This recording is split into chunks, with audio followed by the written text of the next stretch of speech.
We're going to be still at the pillar number 3, which is addressing workplace stresses. And this is one of the reasons why companies actually use their best people, and it's got nothing to do with work. Our next speaker knows this all too well. His name is Dr. Wayne Chong. He's a general psychologist and a workforce longevity strategist with a PhD in psychology. As a co-founder of General Psych Consultant, we work with corporate leaders and government agencies to integrate caregiving into workplace strategy. His research has shaped national policies, it's been cited in Parliament, and more importantly, it's rooted in his own personal caregiving journey. So today, he's going to share with you a very practical 5-phase framework to help you spot a silent caregiver burnout and show you how to retain your top talent without burning out from culture. Alright, so with that, please welcome Dr. Wayne Freeman Chong. Let's give him a hand. Thank you. How many of you here know somebody who is a caregiver? Or you yourself, you are a caregiver? Yes. Thank you, I see. Just during the break, I talked to all people. 2 of them know somebody or is somebody who is a caregiver with a father-in-law or father or mother-in-law or mother who has dementia or something. Now, what I'm going to tell you may not be so strange to you after all. Because if you are not in an organization, a big organization, right, a corporate, MNC, probably a good percentage of your employees are caregivers. Make a guess. Right? Shout out the answer if you okay? What do you think is that percentage of an organization employee who might be caregivers? Very good. 1 in 5, thank you. No. Higher. Any other guesses? 1 in 2. That's right. You got it. Thank you for talking with me during the networking session. Right. As you will see, and these are not statistics that were done by small researchers. These are official, nationally representative statistics published by the Singapore Ministry of Manpower. And that is the latest, 2024 November. And I'll show you it. You see, for me, I have been a caregiver not once, but 3 times. When I was 21 years old, I cared for my mother's mother. She was frail, wheelchair-bound, and my mom was badly depressed. Then, after her demise, I thought it was all over. My mother was stricken with cancer of the ovaries. So I cared for her. I became a caregiver the second time. I thought I was more experienced.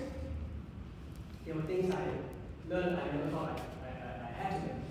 And when she passed on, very sad, I thought I now finally can take a break. Unfortunately, my dad, just 1 month after my mom's demise, got stricken with stroke. It's called transient ischemic attack, 3 times. So basically, he had trouble breathing, and I became a caregiver. And that was just before the pandemic, and that led on to the pandemic. So I thought that, okay, surely somebody like me who has been a caregiver once, twice, 3 times would be able to spot another caregiver. I thought so, until this happened in my company. You see, this is 2023, second quarter. Right? You can see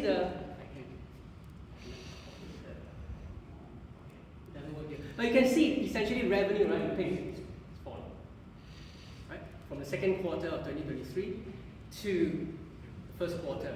By the time I realized it, revenue has been falling 3 straight quarters in a row. Okay? Now, this company was led at that time by my business partner. Well, after we co-founded the consultancy called Geosat Consultants Private Limited, for 4 years I was leading it, and then in around 2021, I left that to become a full-time research fellow in the university. But he was 3 straight quarters. I was worried. I thought he would have been more worried. So it came to a point where we had a regular director's meeting, right? And I thought he would be offering plans, recovery solutions, go through the budget, succession planning. Before I realized the meeting was almost over, I thought something was not quite right. How could the leader of a company, and we were a big company, we only had 10,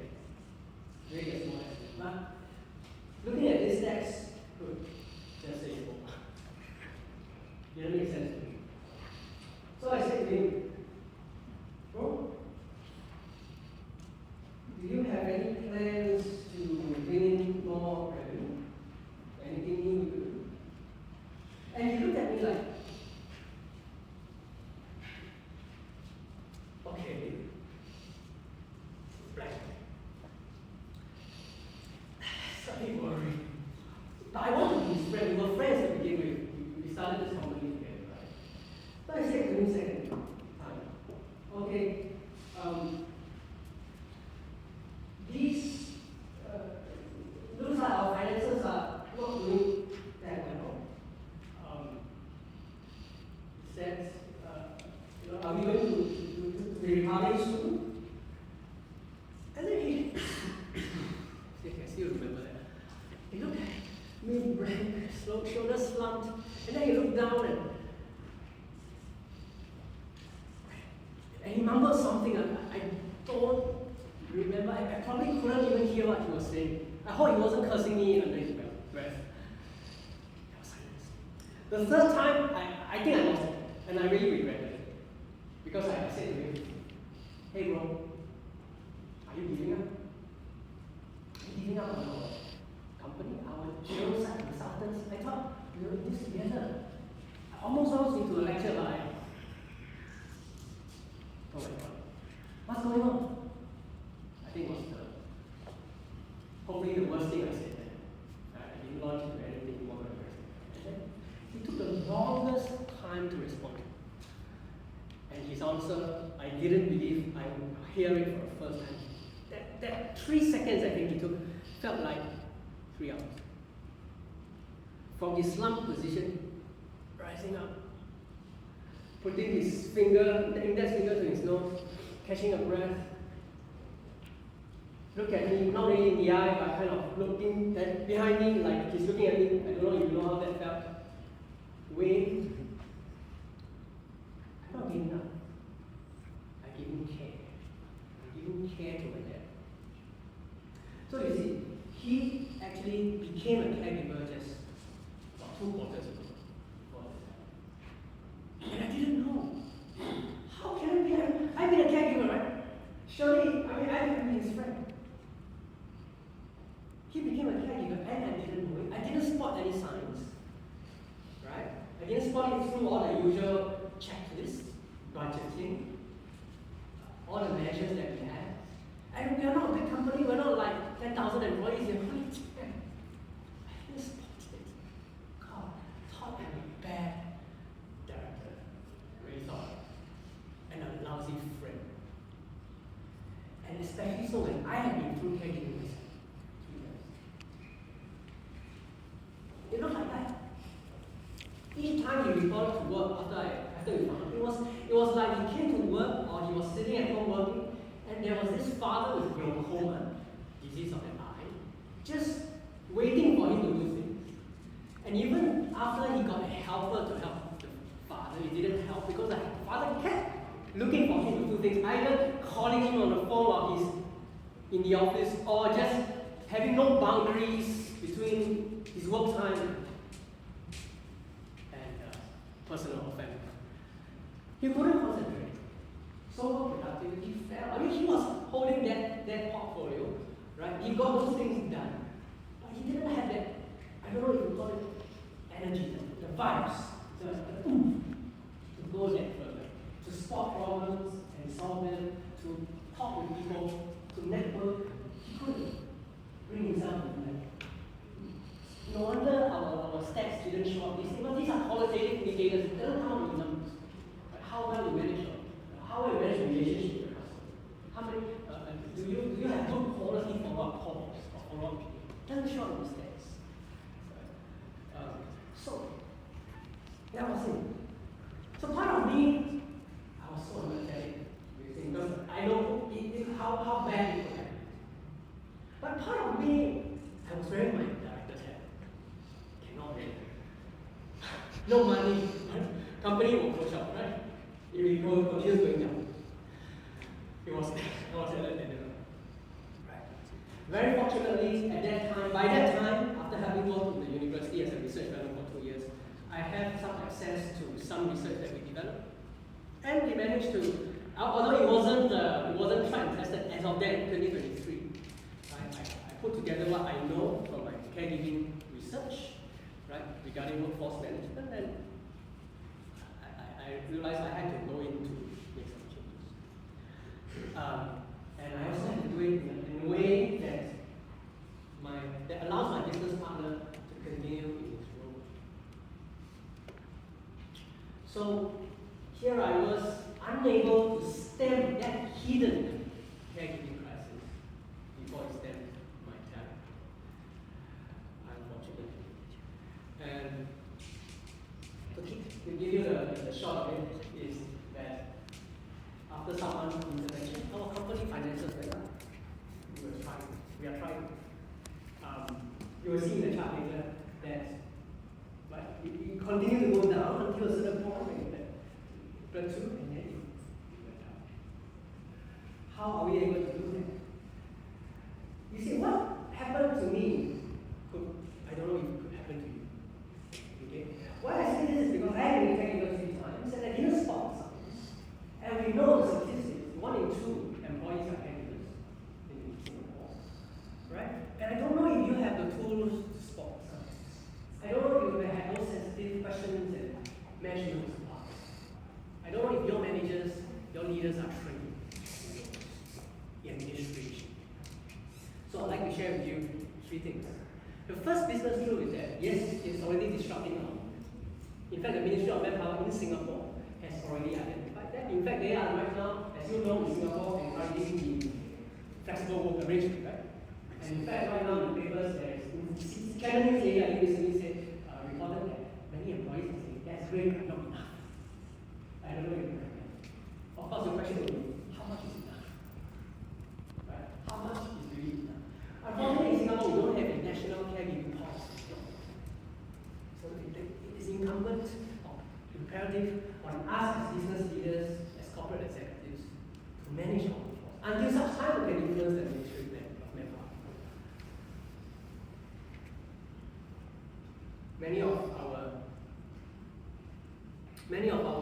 Many of our caregivers face 2 roles. Okay.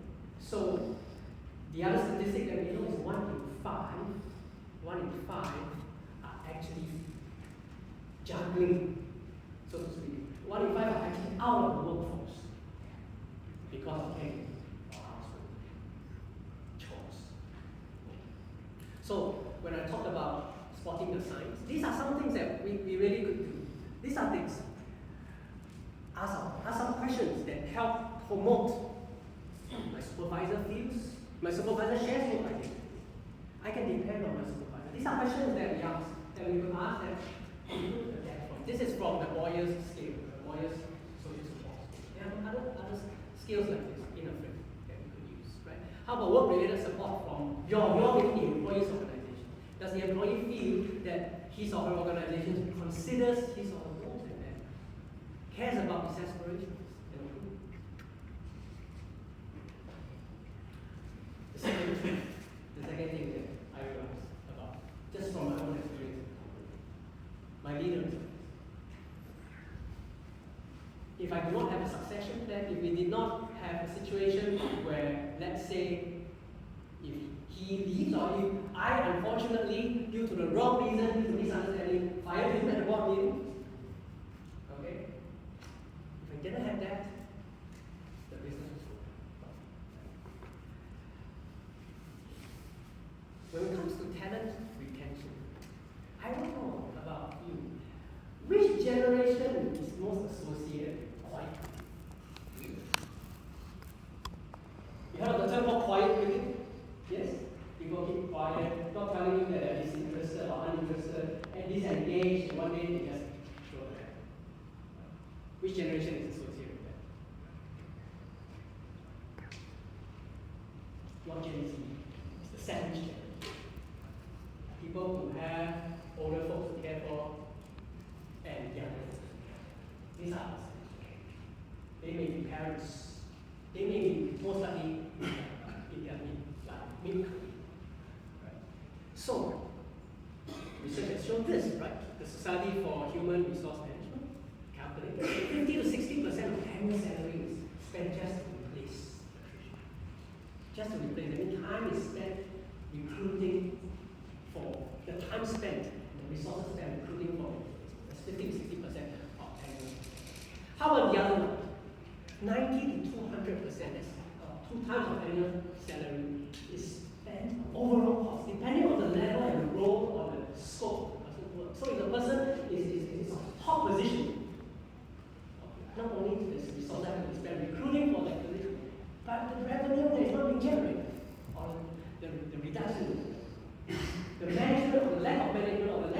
coordination,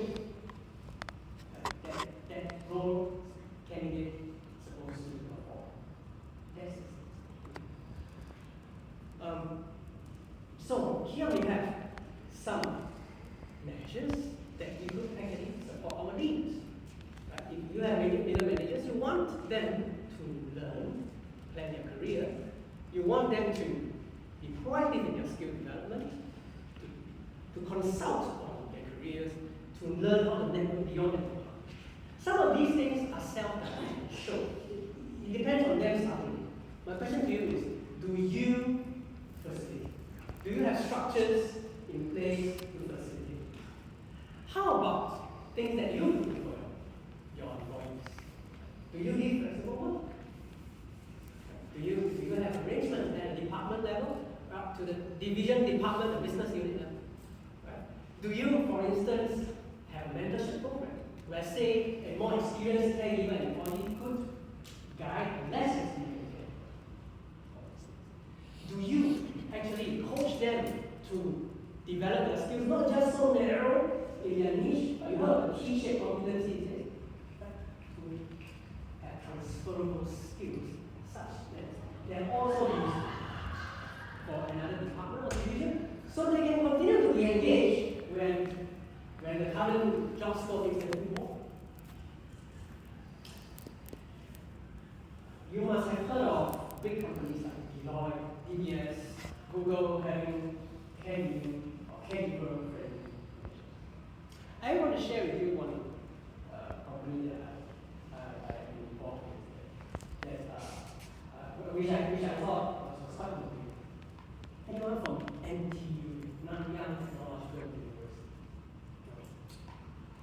You see, in NTU right now has this course called the Health Coaching of Burnout.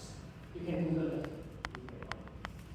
Now, this is under the Singapore's curriculum called CET, which is Continual Education and Training, right? You heard of CET, which is different from the PET. Okay? Now, on the surface, it might seem like this CET are for people who want to, what you call, do lifelong learning, to learn mid-career and beyond and continue to develop.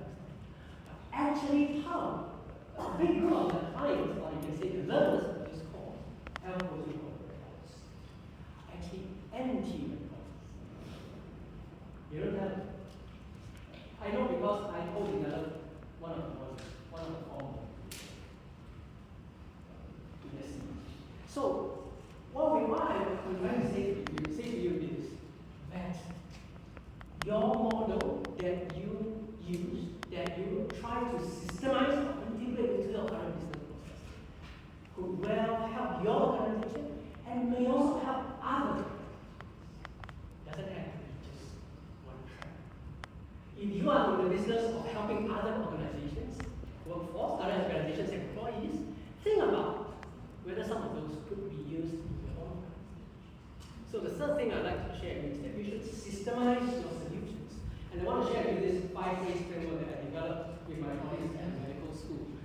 5 components there: explore, decide, plan, act, and reflect.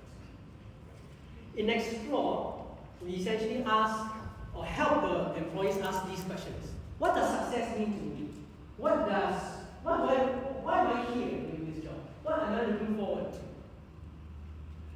In explore, we help the employees answer these questions. Right?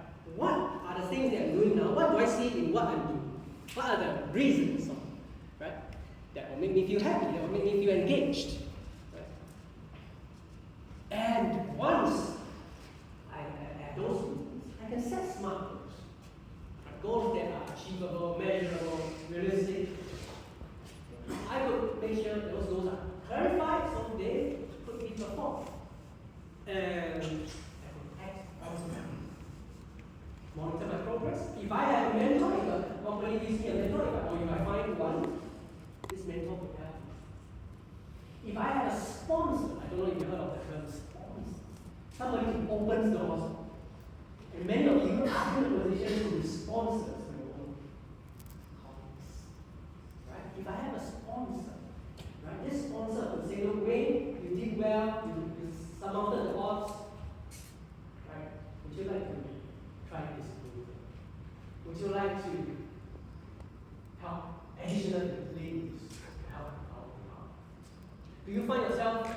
sponsor to your employees.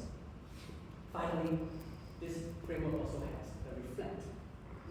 We allow employees to think about, right now, after going through that cycle, which may take 6 months, few months to a year, what does it mean to me now? What does it mean? Am I any different from a year ago? Will I make it next 6 months? Or will I do it? And if you have tools like Boyer's scale to measure, to implement, you can spot the signs.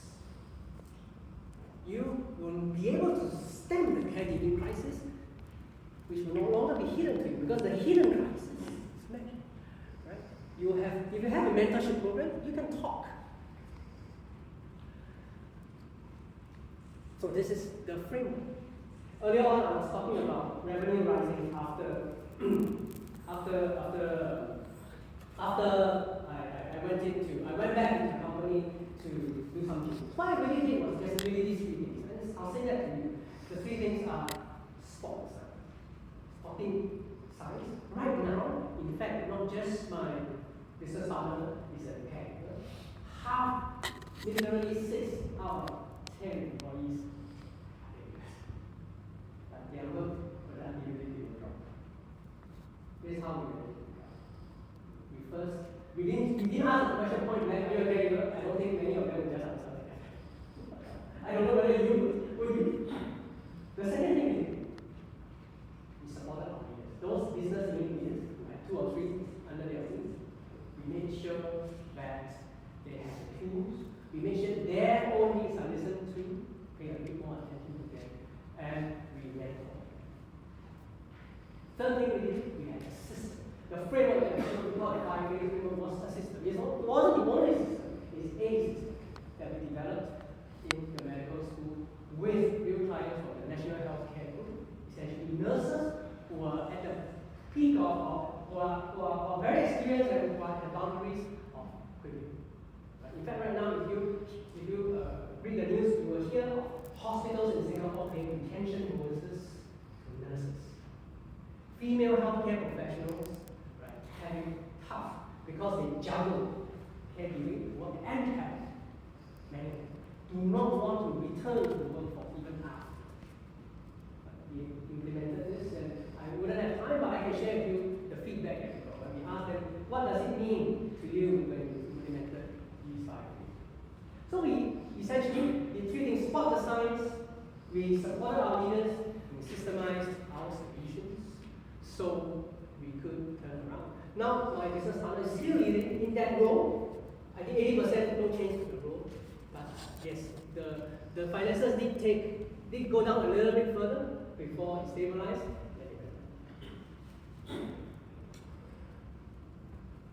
Share with you this story as I close.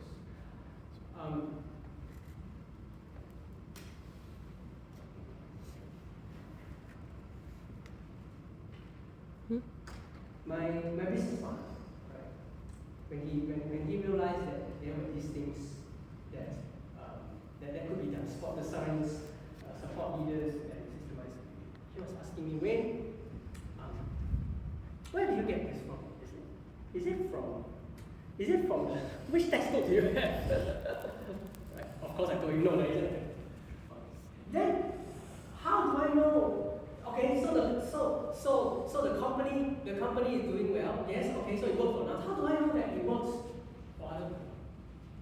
How do I know that this framework works for other organizations? How do my answer to him is, let's test it. Let's send it for a spot. Let's try to implement this with organizations, right? And so we started with the National Healthcare, and then we'll continue to reach out to healthcare organizations because that's where the primary base data was collected, right? But we want to also reach out to other organizations.